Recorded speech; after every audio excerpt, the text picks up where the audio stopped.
आगामी नगर पालिका का चुनाव 2022 में होने वाला है। पूरे नगर में चर्चाएं हैं कि आप नगर पालिका अध्यक्ष पद के दावेदार हैं, तैयारी कर रहे हैं, तो कहाँ तक ये बात ठीक है?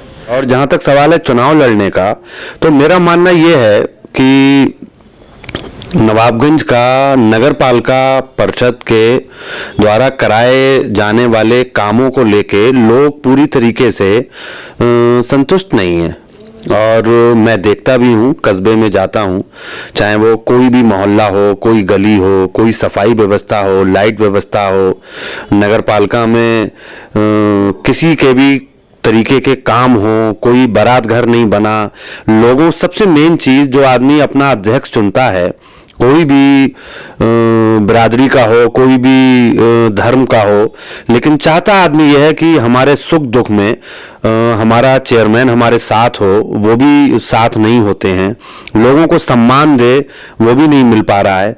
लोग महसूस करते हैं कि जब चेयरमैन नगर पालिका नवाबगंज में रोड से गुजरे तो रास्ते में 10-20 लोगों से दुआ सलाम नमस्ते करके निकले और लोगों के काम आए, सुख दुख में सब लोगों के साथ खड़ा रहे।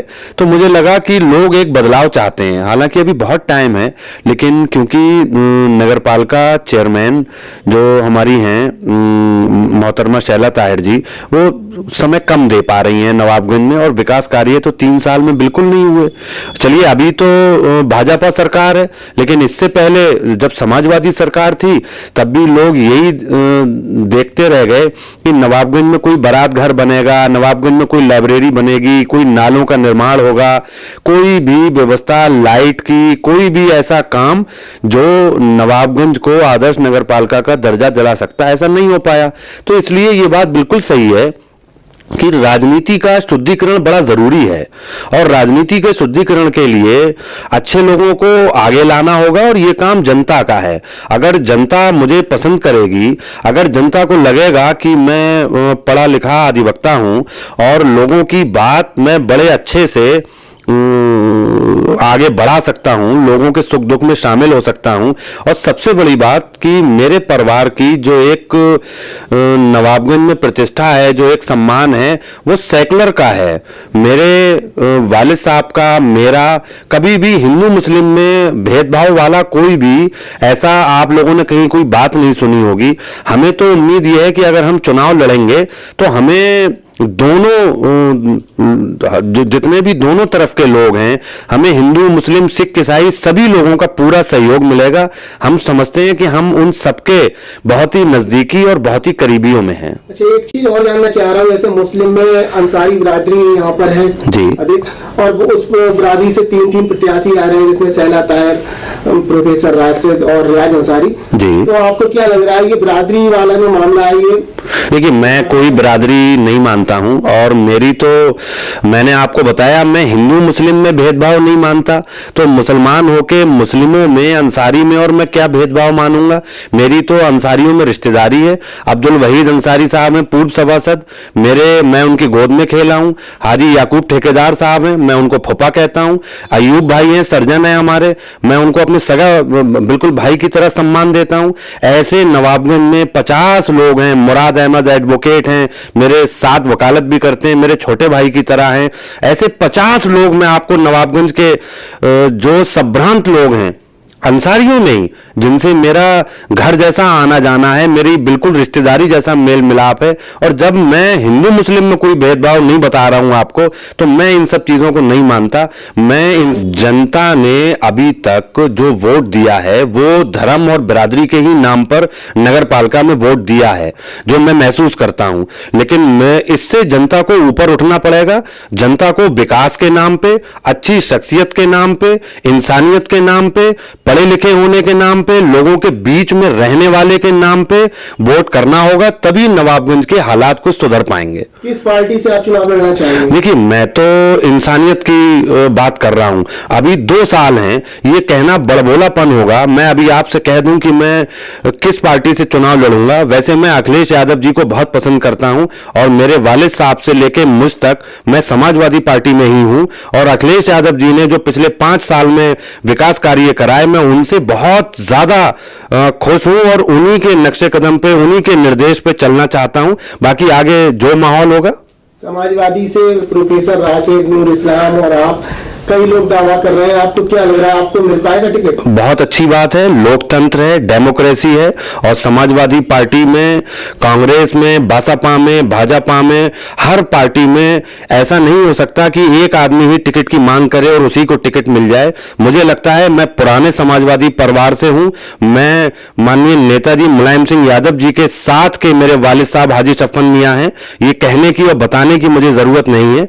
आगे जो पार्टी का, जो बड़े नेताओं का, जो बुजुर्गों का, आपकी तरह भाइयों का, दोस्तों का जो निर्देश होगा उसके अकॉर्डिंग काम किया जाएगा। अगर आप चुनाव लड़े तो आपका जीत का आधार क्या आप मानते हैं? मैं अपना जीत का आधार, दोनों धर्मों में मेरी साझेदारी, मुझे हर धर्म का, हर वर्ग का, पढ़े लिखे लोगों का, मुझे माओ बहनों का, मुझे वकीलों का, डॉक्टरों का, इंजीनियरों का, मुझे नवाबगंज के हर वर्ग का सहयोग मुझे मिलना चाहिए, ऐसा मैं मानता हूं। क्योंकि मेरे परिवार की एक अलग साख है, मेरे परिवार से हमेशा सब लोगों को बिल्कुल एक सी मोहब्बत, एक सा प्यार मुझे दिया है सब लोगों ने, इसलिए मुझे उम्मीद है कि यही मेरा आधार होगा।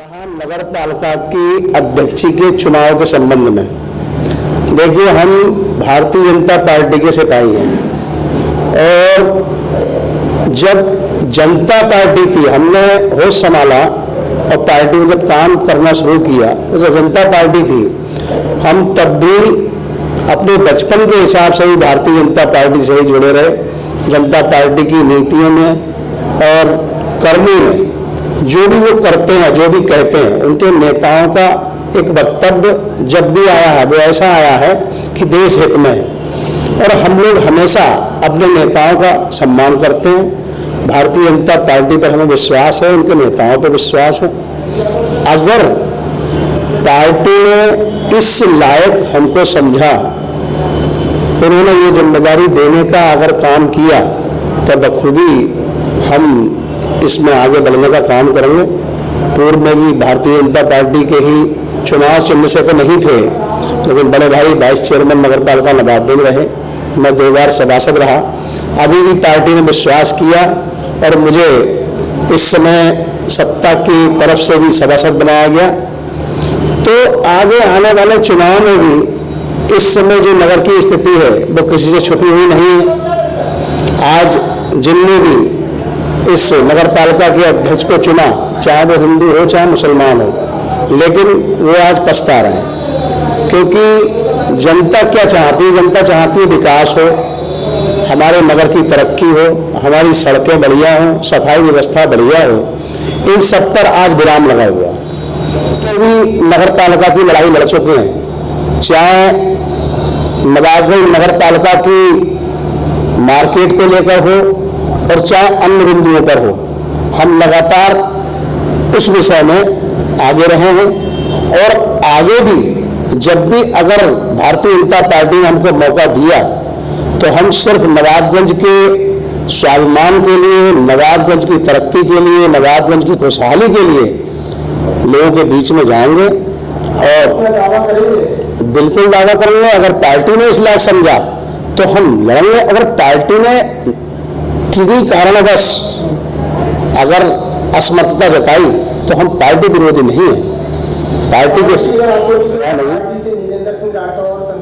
कई नाम निकल के आ रहे हैं, कोई बात नहीं है, वो तो पार्टी है, पार्टी सभी की है, पार्टी किसी की अपनी बपौती नहीं है, पार्टी सभी की है और सबका अपना अधिकार है, टिकट मांगना अधिकार है। 2022 में नगर पालिका का चुनाव होने वाला है, चर्चाएं हैं कि आप नगर पालिका में अध्यक्ष पद की तैयारी कर रहे हैं, तो कहां तक ये ठीक है, बताएं। ये जो चर्चाएं चल रही हैं, ये चर्चाएं बिल्कुल सही हैं, और मैं पूरी दमखम और मजबूती के साथ 2022 के नगर पालिका परिषद नवाबगंज के चुनाव की तैयारी में लगा हूं। इसी सिलसिले में मैं समाजवादी पार्टी ज्वाइन करने जा रहा हूं। माननीय मंत्री जी भगवत शरण जी गंगवार के संरक्षण में फरवरी या जनवरी लास्ट में मैं पार्टी ज्वाइन करूंगा, समाजवादी पार्टी। मेरे साथ मेरे हजारों समर्थक भी पार्टी ज्वाइन करने जा रहे हैं। तो आप चुनाव की तैयारी कर रहे हैं, आपके क्या चुनावी मुद्दे होंगे? आप लोगों के पास वोट मांगने जाएंगे, क्या कहेंगे उनसे, क्या आपके पास मुद्दे होंगे? मुद्दे तो बहुत सारे हैं, लेकिन इस वक्त जो नवाबगंज है वो बदहाली, बर्बादी और बदनामी के दौर से गुजर रहा है। बदहाली का आलम यह है नवाबगंज की कि सारी सड़कें जो हैं टूटी पड़ी हैं, रोडों पे नालियां बजा रही हैं, रोडों पर पानी है, नाली में गंदगी भरी है, लाइट का कोई सिस्टम नहीं है, सारी जो लाइट्स लगी थी खंभों पर वो नहीं हैं, और कोई उनकी समस्या सुनने वाला नहीं, ना उसका कोई निदान करने वाला। विकास पूरी तरीके से जम पड़ा हुआ, पैसा बैंक में पड़ा हुआ खातून नगर पालिका का, लेकिन उसका कोई यूज नहीं हो रहा। नगर पालिका चेयरमैन आपके ही परिवार की है और लखनऊ की राजनीति तक उनका मामला रहता है, तो आपको लग रहा है इसमें मुकाबला कर पाएंगे? जी बिल्कुल, इसमें क्या है, जो आवाम का जिसने काम नहीं किया है, जिस जनप्रतिनिधि को लोगों ने चुन के भेजा और वो आवाम के काम नहीं आया, तो आवाम उसका साथ क्यों देगी भाई? पहले जो लोग उनके साथ थे आज नहीं है। मेरे पास बहुत सारे लोग आए, उन्होंने मुझसे कहा कि आप पढ़े लिखे व्यक्ति हैं, ईमानदार हैं और आपकी साफ सुथरी छवि है, आप आगे आइए और आप इलेक्शन लड़िए। तो उन्होंने मीटिंग की मेरे साथ में, मुझको आगे बढ़ाया और आश्वासन दिया और मेरे साथ हैं, इसलिए मैं इस फील्ड में आया हूँ। चुनाव लड़ेंगे? बिल्कुल लड़ूंगा मैं। तैयारी तो अभी चली रही है, लेकिन तैयारी के साथ साथ अगर हमारी भारतीय जनता पार्टी अगर हमको टिकट चुनाव में देती है, चुनाव लड़ाने के लिए कहती है, तब हम जरूर चुनाव लड़ेंगे। आपके क्या चुनावी मुद्दे होंगे? आप जनता के पास जाएंगे, क्या कहेंगे, किस आधार पे आप वोट मांगेंगे? जनता पिछले चेयरमैन साहब के देख चुकी है, क्योंकि जो उनके कार्यकाल में जो चल रहा है, गंदगी, बीमारियां, सफाई ना होने के वजह से पूरा आज हमारे मुस्लिम भाई जो नमाज पढ़ने के लिए मस्जिद में जाते हैं, तो उन्हीं गलियों में इतनी गंदगी है, रोडों पे पानी है, जिसकी वजह से वहाँ पे जो छींटे पड़ जाते हैं तो उनको दिक्कतें सामने आती है, क्योंकि नमाज पढ़ने के लिए साफ पाक होना भी बहुत जरूरी होता है। तो आपको क्या लग रहा है, भारतीय जनता पार्टी से आपको राठौर परिवार के मुकाबले में आपको टिकट मिल सकता है? आपको लग रही होंगे? देखो, ये भारतीय जनता पार्टी कोई परिवारवाद वाली पार्टी नहीं है, क्योंकि यहाँ पे केवल संगठन के लोगों को ही चुनाव में आगे लाया जाता है। अगर वो हमारे पुराने नवाबगंज नगर के पुराने राजनीतिकार बड़े भाई हैं श्री रविंद्र सिंह राठौर साहब, अगर पार्टी उनको चुनाव में टिकट देती है तो हम तन मन धन से उनको चुनाव लड़ाएंगे। लेकिन पिछले 2 चुनाव में जो यहाँ पे हार हुई है, क्योंकि यहाँ पे जो चुनाव चलता है वो हिंदू और मुस्लिम दोनों भाइयों के अलग अलग समाज होने की वजह से ऐसे तालमेल खराब कर दिए जाते हैं कि दोनों समुदाय के लोग डिवाइड हो जाते हैं, जिसके वजह से यहाँ पे हिंदू भाइयों की संख्या कुछ परसेंटेज में कम है और जिससे वो चुनाव हार जाते हैं। लेकिन चुनाव में वही व्यक्ति जीतेगा जिसके लिए हिंदू भाई और मुस्लिम भाई दोनों समाज के लोग सपोर्ट करेंगे। आपको लग रहा है आपको दोनों समाज के लोग आपके साथ में? हाँ, क्योंकि मैं एक मध्य वर्गीय परिवार में मैंने जन्म लिया और आज मेरे जितने भी नगर में ठेली मजदूर वर्ग, कपड़े वाले, ठेली चलाने वाले, गल्ले का काम करने वाले, वो सब भाई, चाहे वो सिद्दीकी समाज से हो, चाहे अंसारी समाज से हो, चाहे मंसूरी से हो, किसी भी समाज के लोग हो, वो सब लोग मुझे प्यार करते हैं। और अगर भारतीय जनता पार्टी से आपको टिकट नहीं मिला तब क्या करेंगे आप? देखो साहब, हम अपने भारतीय जनता पार्टी के सच्चे सिपाही हैं। जो हमारी पार्टी का हमारे लिए आदेश होगा वही हम कार्य करेंगे। पार्टी से हट के हम तो नहीं लड़ सकते। अरे, पार्टी के अलावा हमारी कोई विचारधारा ही नहीं है। इस शरीर की एक एक बूंद भारतीय जनता पार्टी के लिए समर्पित थी, समर्पित है और समर्पित रहेगी। पब्लिक भी चाह रही है कि एक ऐसा व्यक्ति चुनाव में आए जिसके मन में हिंदू और मुस्लिम दोनों भाइयों को लेकर चलने की सोच हो और बढ़िया व्यक्ति हो जिसके साथ हम बैठ भी सके। क्योंकि आज के समय में अगर किसी ढलाढ परिवार को टिकट मिलता है तो उसमें पब्लिक ये चाहती है हमने इसको चुनाव में वोट देकर जिता तो दिया, लेकिन हम बात करने में भी उसके दरवाजे पे जाने पे झिझकते हैं। निजेंद्र सिंह राठौर में आपको क्या कमियां नजर आ रही है? निजेंद्र सिंह राठौर हमारे बड़े भाई है, हम उनका बहुत सम्मान करते हैं। हमारे पार्टी के नेता है, वो बड़े भाई है। हिंदू मुस्लिम दोनों समुदाय नहीं है? ऐसा है, मुस्लिम भाई कुछ परसेंटेज उनको लगा था कि मुझे जो वोट मिला, लेकिन वो जब से बरेली रहने लगे हैं तब से समीकरण उलट हो गए हैं यहाँ पे। क्योंकि यहाँ पे जनता उसी को चाहती है जो उसके सुख दुख, खुशी गम में जो उनके साथ रहे। आज अगर मैं नवाबगंज से जब बाईपास से निकलता हूं तो जो चौराहा है नगर पालिका के सामने ठेली का बस अड्डा है, वहां 20, 30, 50 ठेलियां हमेशा खड़ी रहती हैं। वो लोग मुझे बुला लेते हैं, मैं उनकी ठेली पे बैठ जाता हूं, वो मुझे चाय पिलाते हैं, मैं उनसे 10 मिनट का समय निकाल के गुफ्तगू करता हूं और नमस्ते आदाब करके चल देता हूं। तो जनता चाहती है कि मुझे ऐसा प्रत्याशी मिले जिसके जो हमारे गरीबों के बीच में बैठ के हमारी बात को सुन सके, हमारे दुख दर्द को सुन सके।